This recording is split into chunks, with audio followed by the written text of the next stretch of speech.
the Industrial Revolution was nothing but a concerted effort in automating, mechanizing production in several industries more or less at the same time. Spinning and weaving innovations at the early stages of the British Industrial Revolution are just quintessential examples of automation.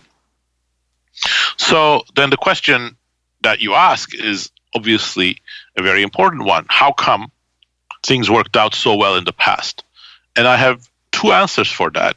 First of all, they haven't worked out so well at every turn. Exactly.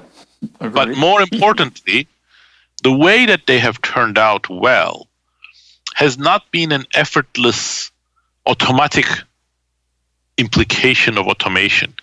It's been because other adjustments, technological and social, have been made at the same time. And let me elaborate this point, starting from the British Industrial Revolution, and then bring it up all the way to the recent American economic history. So, one of the important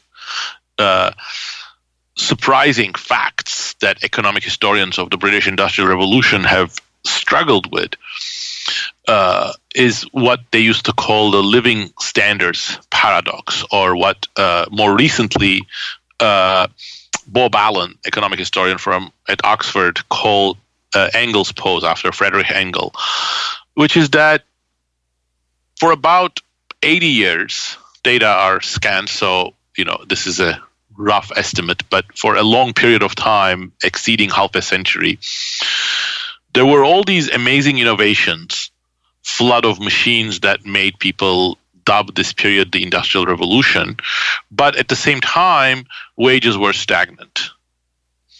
So wages start increasing in the British economy only towards the middle of the 19th century. And why do they start increasing? Well, it's overdetermined, but we know several things happen around that time. First of all, technology starts changing, and not just putting the emphasis on automation, but a variety of other things that are starting to create new tasks, new occupations, new activities in emerging new industries. And this is being undergirded by a complete institutional change. Britain starts becoming democratic with the First Reform Act of 1832.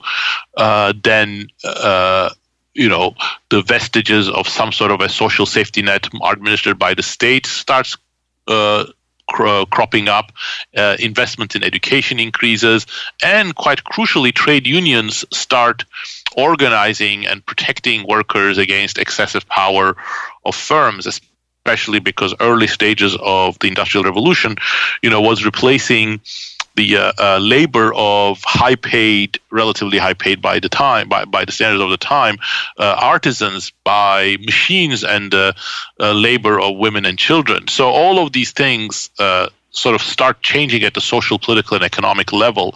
And it is this combination that finally brings wages back to a state of growth.